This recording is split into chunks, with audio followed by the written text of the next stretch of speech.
Hello everyone and welcome back to Let's Play Final Fantasy VII.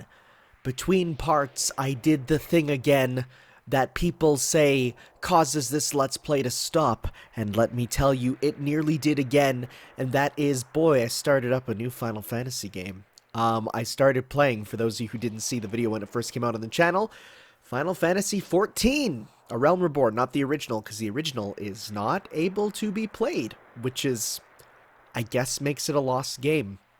I also nearly didn't put this video out on time because I was too addicted to that. But we got more important things to do than grinding our job levels in that game, which is a lot of fun. We're climbing up Gaia's Cliff here, where you gotta stop every now and then and warm yourself up. I will let you guys know that 38 degrees is not the normal body temperature for a human being, meaning Cloud is actually freezing already. So that's not fun, but hey, whatever, maybe Midgar and the world of Final Fantasy VII uses a strange new unit of measurement for temperature that we don't know yet on our planet. This place is called Gaia's Cliff, which is interesting because of the fact that the planet in Final Fantasy VII is not called Gaia. It's called Planet, which is very boring, but with a capital P. Gaia being, of course, the name for the Earth, and it can also be spelt as Terra, which, hey, is pretty neat. But you know what else is neat? Ribbons! Go in here, get a ribbon. Ribbons are the most important item in almost any Final Fantasy game. They prevent all status ailments. And now we have our first look at this enemy with the stupidest name ever. These bats are called Evil Heads. I don't think there's anything special to do with them at all, aside from the fact that they can be morphed into a really good item called the Holy Torch, which uses Dispel, which basically completely negates any haste, shield, whatever that stuff. So if you're using the morph materia, which I'm not, you can get some cool items from them. Guess what I'm not using? The morph materia. Not a big fan, but we'll see a lot of evil heads in here.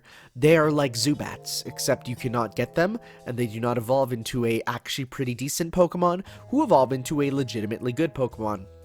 But we got some rocks, or ice, blocking the way, and instead of Cloud being logical and being like, let's just walk around them, instead we get attacked by evil penguins with kanji on them. These dudes are called head bombers, and the kanji on their chest means anger. Why are there penguins with kanji on their chest? I think it's because of the fact that they're like Shinra experiments. It's a bit strange. These guys can inflict fury on you, which for those of you who don't remember, Fury reduces the hit rate, but doubles the rate at which the limit gauge fills, so it's like good or bad depending on what you want. So yeah, just kill those penguins. There was also in that battle the Zoloculters, which are weird bug things that skitter around, and they're weird because whenever you hit them they will use Toxic Barf, but they can also use Toxic Barf on anyone in battle, including the bad guys. So that's strange. And hey, this enemy is very important if you didn't get some of the really good powerful enemy magic. The Stilva here. He has both Magic Breath and Aqua Lung, which are very powerful blue magic, or enemy magic as they're called here. If you didn't get it from earlier in the game, go back here, or well, okay, I was going to say go back here, but you can't go back here. This area is actually an area you can't return to once you get through this.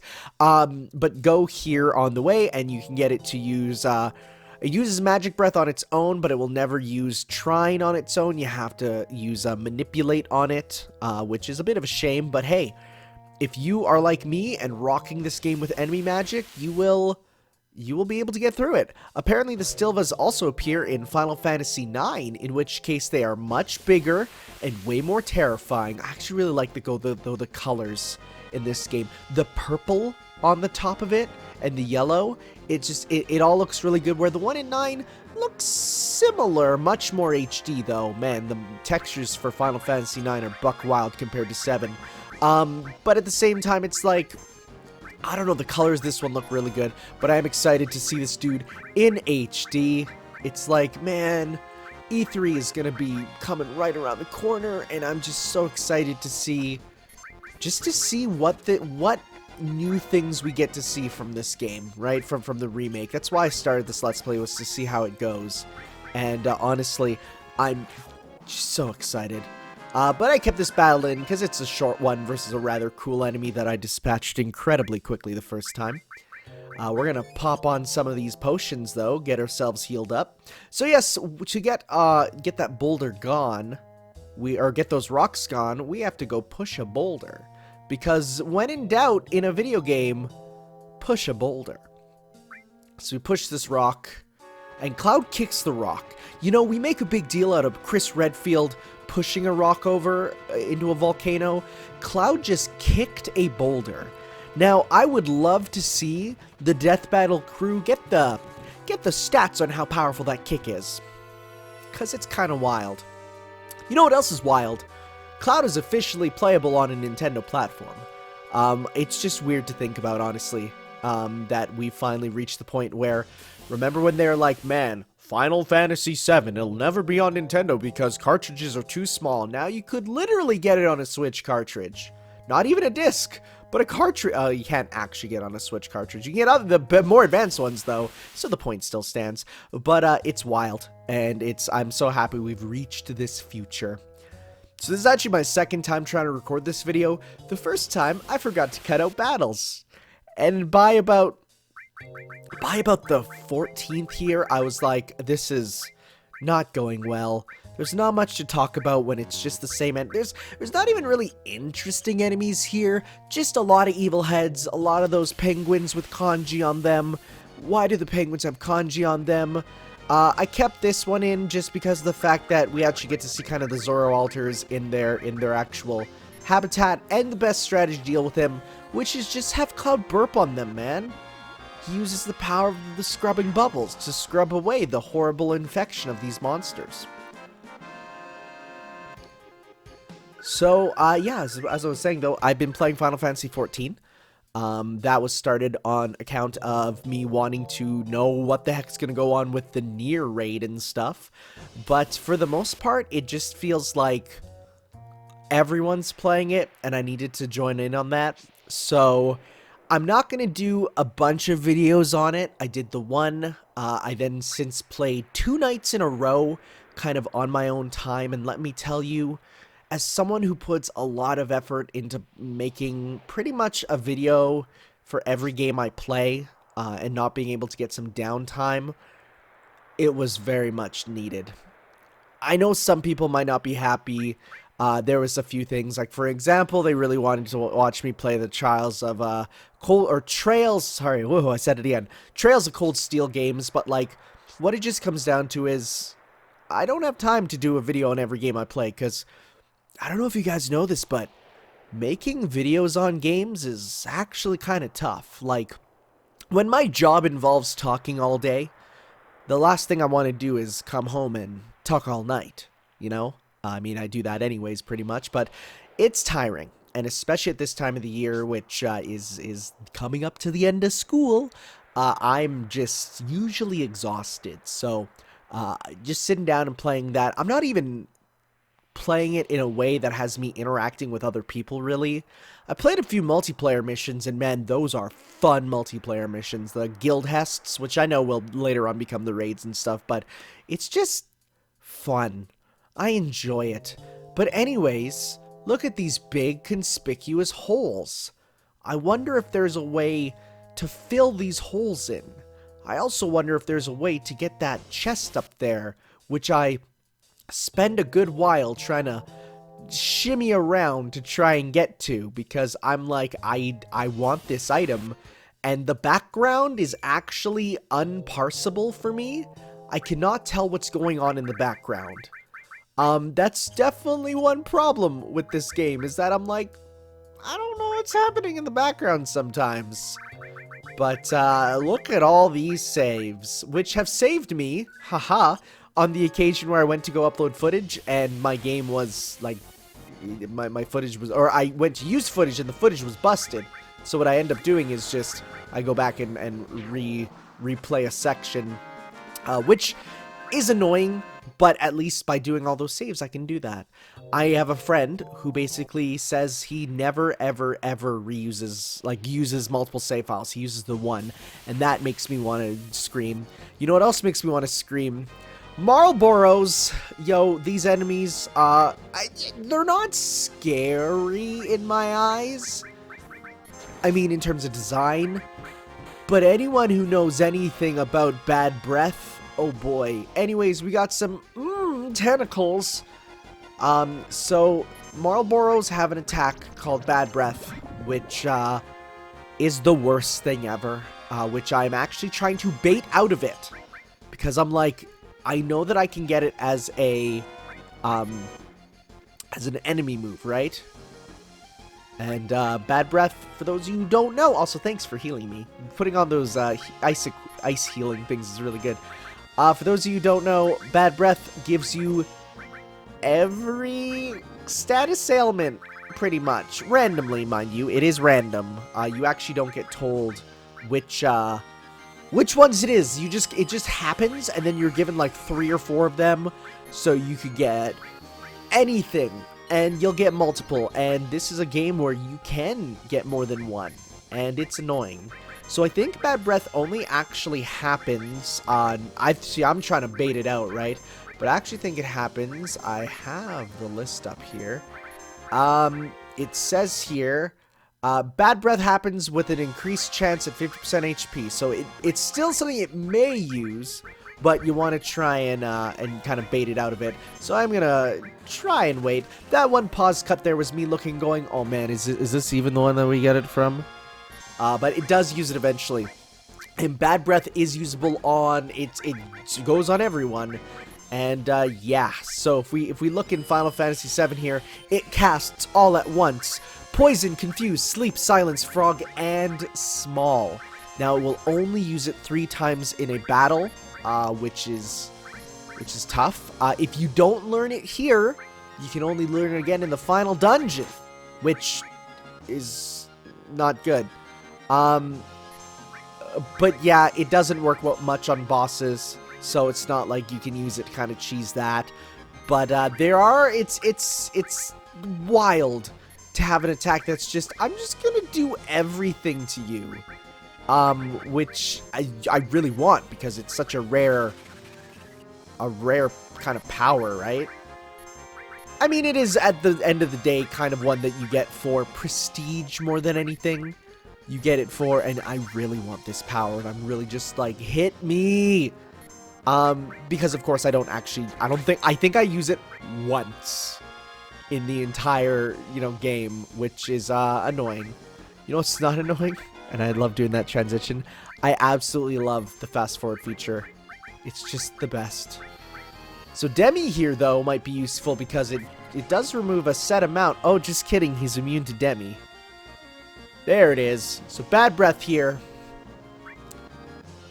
So Cloud did a cool dodge, while the other 2 are now spinning small sleeping frogs that are they are poisoned.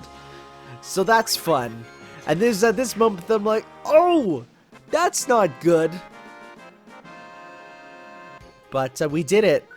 And I think Frog is a status that wears off. I remember there was a dungeon in Final Fantasy V that, and here I am looking like, okay, that one got Bad Breath. Okay, this one. Did this one get Bad Breath? And I'm like, yes, they both got it, because I didn't know if it didn't look like it hit Cloud, right?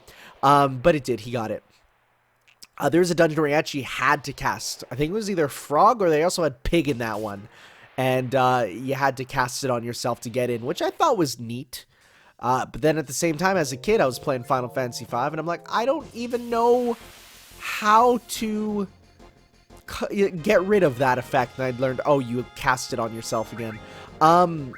So here's a fun little section.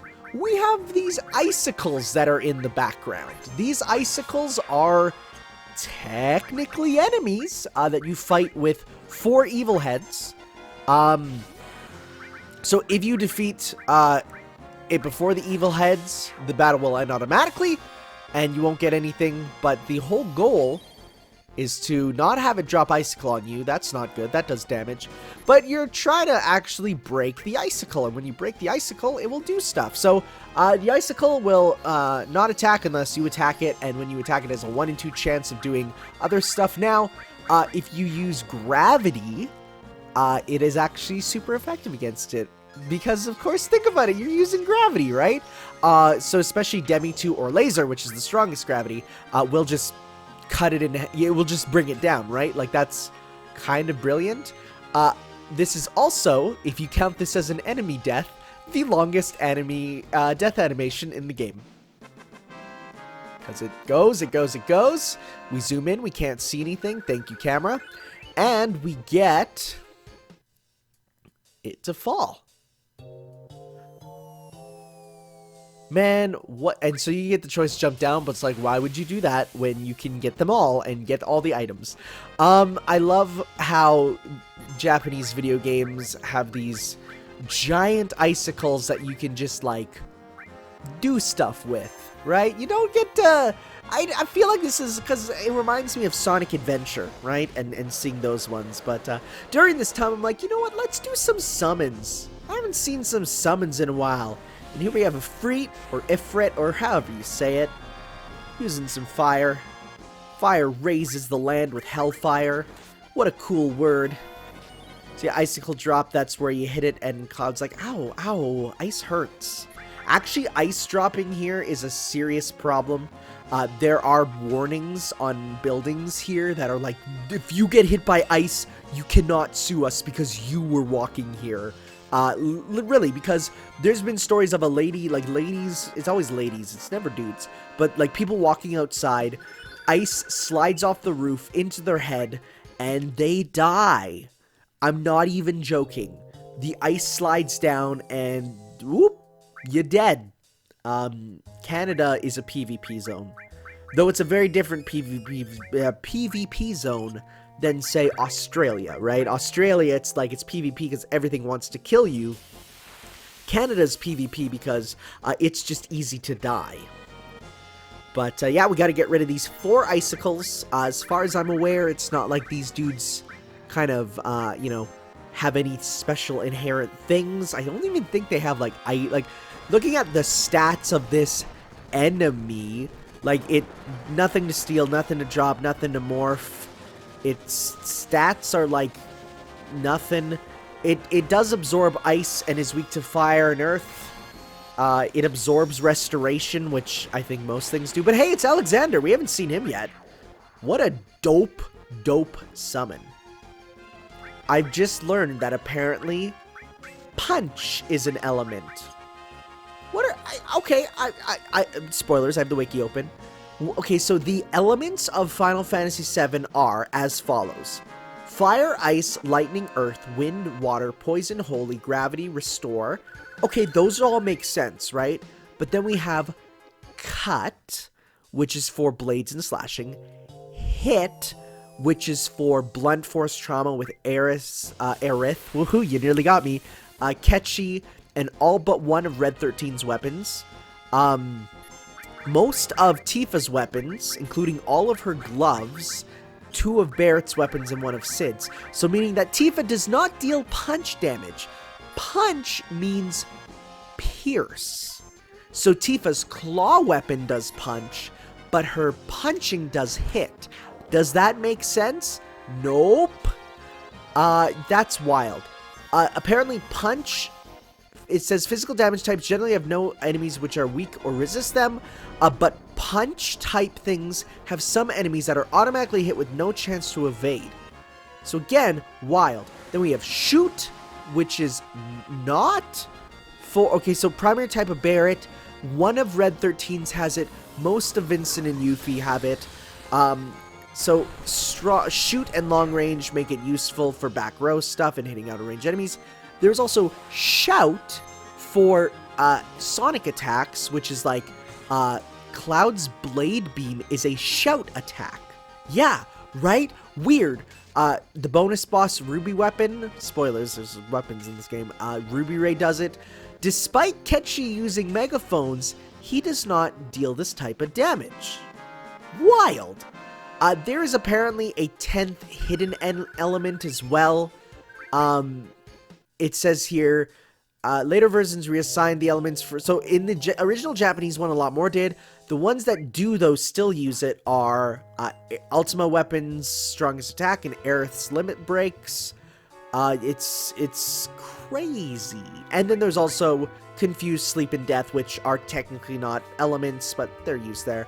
But we got a Mega Elixir here. Now, interestingly, there is a Mega Elixir in this area, which is actually weirdly mistranslated to the last elixir. It's not a Mega Elixir. It says it's the last elixir. This is fixed in this version of the game here, but if you were to get that, yeah, you would get this rare item called the Max Elixir. It's weird, right? I don't know why that one string is translated differently, though. But we got a speed source up there. And along the way, we're going to grab a new sword called the Enhance Sword.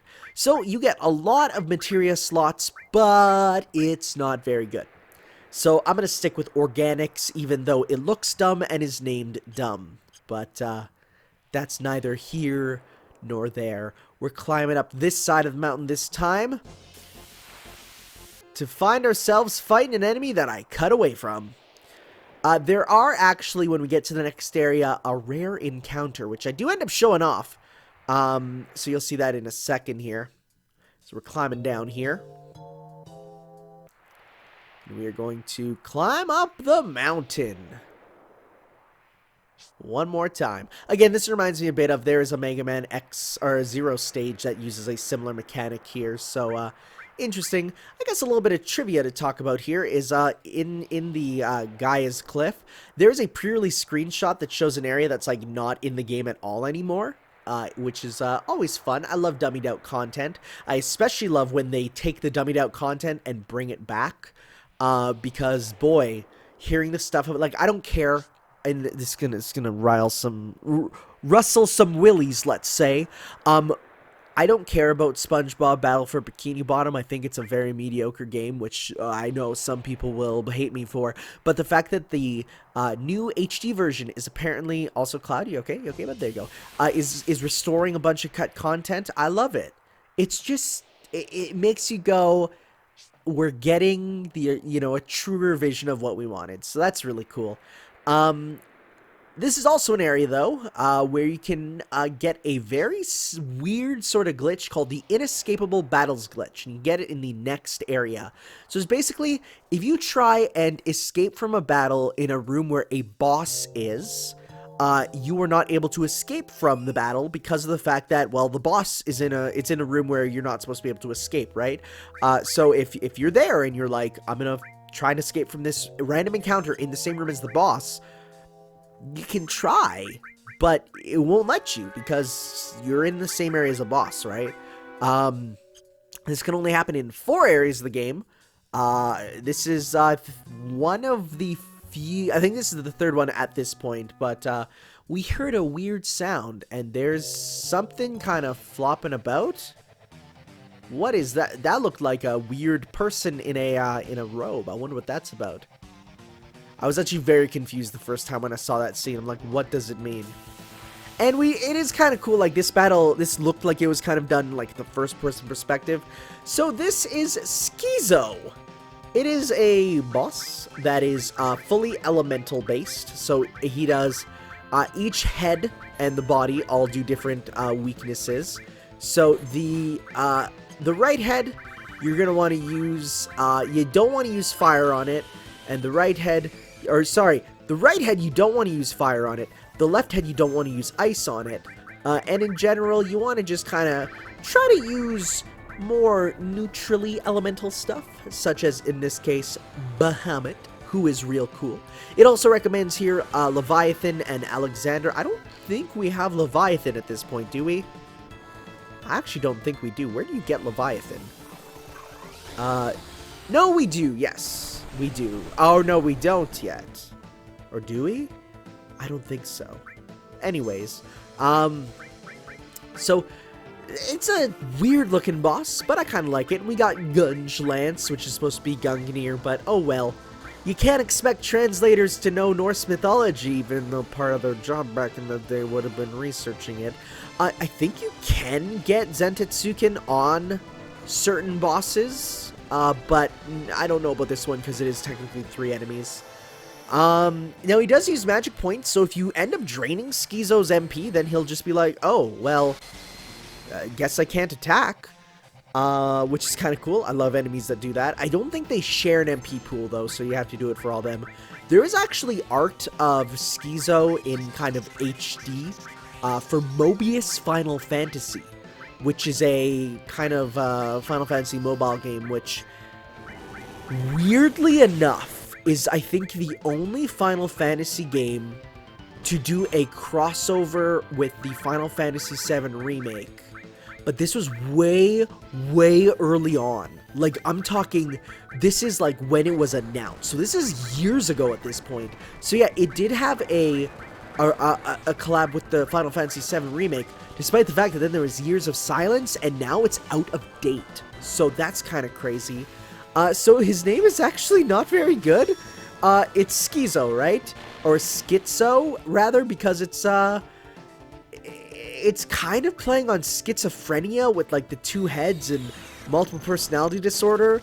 That, in this game's use of the hard R word, it makes me kind of go, man, there might be things that change. I can fully see in the future them changing this to the Japanese name of Twin Heads, because that makes more sense than making a thinly veiled and actually incorrect statement on mental health, which is nuts. But it is cool. Also in Record Keeper, he gets a 16-bit sprite, which I love. It's great. One thing I love about the Final Fantasy wiki is they actually have the full AI script, where they say, like, how many hits until counter, and then they actually will show you, like, the actual programming script for how these bosses work, and I love that idea, right? It's just really cool. So they have a lot of, like, left breath, right breath, double breath, tremor. They will always drop a Dragon Fang, which does, let me pull it up, Dragon Fang. It casts a powerful lightning spell, so it just does really strong lightning on all enemies, which is funny because I don't think either of them are strong or weak against lightning. Nope, they're pretty fine with it. But I'm just throwing out these summons because I like them. I think they're neat. Like, some people might think it's boring and takes a long time, but hey, we have not got the actual very long summon, and we actually, spoilers, don't get it for the full game. I'm talking about Knights of the Round, of course. That's a buck wild summon because it takes, I think, like 3 minutes to cast every time, and you can double cast it. Anyways, the one heads down. It's like, oh man, I'm tired. Its body sure is lumpy. Like, it's a lumpy boy. I like its design, though. I think it's, in general, a good look.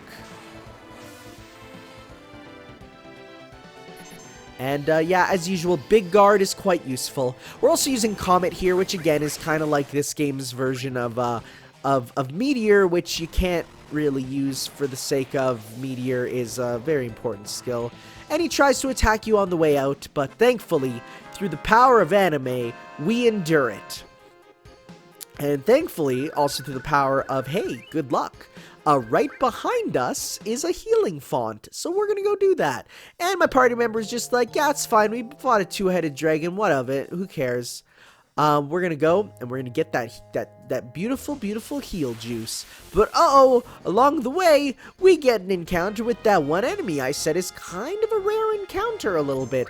This here dude is called the Blue Dragon. Who is a blue dragon, not to be confused with Blue Dragon the video game, which also got an anime, which was a very weird sort of Dragon Quest-y game, and also was their attempt at making an Xbox exclusive JRPG, which did not go well. This dude does drop a very good weapon, or armor piece called the Dragon Armlet. So you just gotta kill him. It has a 100% drop rate. That Dragon Armlet is a really good armlet for fighting any sorts of stuff. It also has a special attack called Dragon Force, which the player cannot actually use to learn it. So it has it, but it won't use it on the player party. So it's kind of worthless for getting it then. But yeah, we get the Dragon Armlet here, which again is very useful. But otherwise, it's like you just gotta you kill it, you get that thing. It's really good. You can stay here and like grind for them, but you also don't have to, because it's, again, you get to a point where, especially if you're using Big Guard, you will not need to grind for that stuff. It is crazy to think about, like, I don't know, the rumors on the playground for this game as a kid. Like, I was never in that world, right? But it's like, this game has a lot of, and Final Fantasy in general, though, but this game I could definitely see, because of the nature of it, a lot of cool secrets, right? And one of the things that gets to me is like, oh yeah, if you go in this area and find this one enemy and use Manipulate, he can give you a cool skill, you know? I love that. Anyways, we're climbing on up all the way to the Northern Crater, which is a big crater in the north. But I do like how our journey has kind of led us all the way up to just a big, beautiful, but scary location, like at the top of the map, right? In a place where no one wants to go, this desolate area where the life stream just flows out and the wind becomes your enemy. It's real cool. Get it? 'Cause it's cold.